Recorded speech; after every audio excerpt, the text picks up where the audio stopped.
My name is Jeffrey Smith, and I own a hair salon in Highland Park in Pittsburgh, Pennsylvania. And that is my day job as a hairstylist. And at night, I am a crazy beater. And on the weekend. I started making wearable jewelry about 20 years ago for men and women. One of my most successful wearable art collections was a collection called Sticks and Stones. And it was all organic material, bark, stones, dried pieces of cactus. And as time went on, I became a little bored with making jewelry. So I wanted to learn a beading technique so that I didn't want to make jewelry. I wanted to make art with the beading techniques.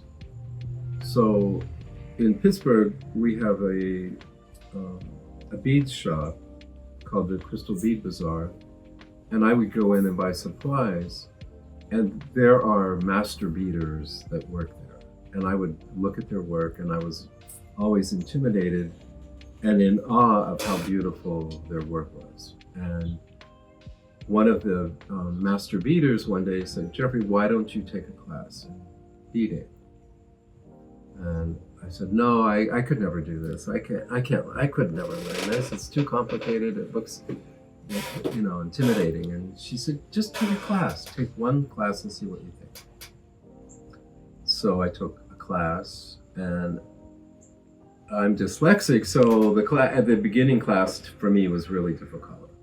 But I have a determined personality, so I took a second class, a third class, a fourth class, and after about a year, it clicked, and I became a crazy beater and started making two-dimensional art with the beading techniques. And there's a gallery in Bloomfield called Box Art Gallery, and they saw my work and they asked if they could represent me. And one year I did 3 collections for their gallery, and that my work has continued. So at night, after work, I come to the studio and I bead a few hours each day. I guess I've developed a technique of my work without realizing it. It just happened. So what I do is I find a focal piece first. And it could be any shape, any color, from anything. It could be a found object, it could be a purchased object, it could be an organic object, and then that one piece then dictates the whole concept of the piece. And it then transfers into a collection. So I'm very excited because my next collection will be called again Sticks and Stones, which will be with bark and all natural materials. And I will bead around those objects. Like I'll do, like pods. And, I'll do beading in the interior of the pod and beading some on the outside of the pod. I go out in nature and I collect the organic objects first. And they're typically earthy colors, so they dictate the color of the beads that I'll use, and I might add a flash of color, but I stay within the realm of color that the natural object is giving me. In the past, I started using size 11 round beads to do my outer beading, and then I would often move from a size 8 and then a 6, or I can reverse that. And again, that's dictated by the object. And I can move up and I can move out, and it's a natural flow too.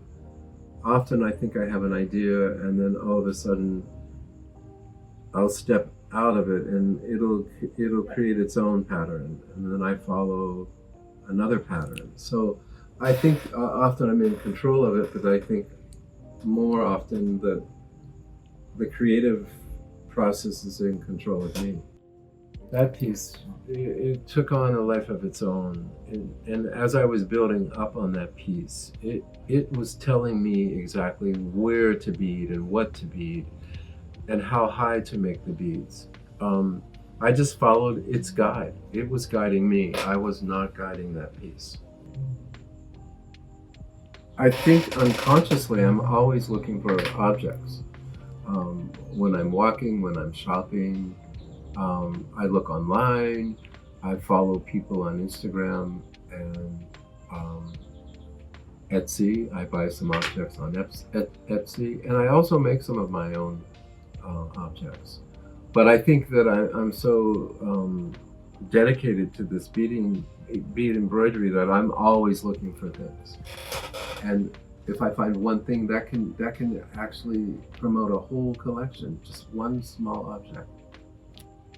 If I'm making my own objects, I definitely think about how I could bead around an object. So with polymer clay, you just organically, if you're making a face or a head, you know, with eyes, nose, and a mouth and ears, then I think about how I can bead around that.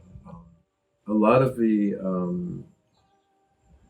raku pieces I do buy from an artist in Arizona. I collaborate with her. Like these faces, I asked her to make me raku faces with red lips. And she said, sure. How many do you want? I said 12. And a few weeks later, I received these incredible raku faces that I'm doing I was asked to do a project for Box Art Gallery for their 25th anniversary and to do something silly and fun.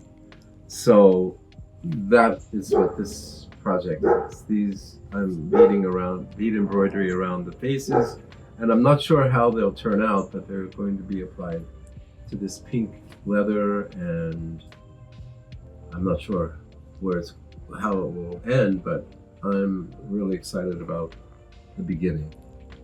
I know this might sound crazy, but I think I was a beader in a past life. I think there is such an earth connection, some primordial, intuitive feeling that I have with beads and beading. I'm completely immersed and attracted to it. I do think that I was a beader before. I can't explain it. When I'm working on a piece and I might feel stuck or I might not understand, often at night in my dreams, it will come to me and I'll figure out these complex designs. When I was working on those sculptural pieces, there were technical things that I didn't really know how to do. And I would fall asleep at night and then I would dream and it would come to me, and then the next day I would play it out and it would be perfect. So that proves to me how deeply connected I am to what I do when it transfers into your dreams.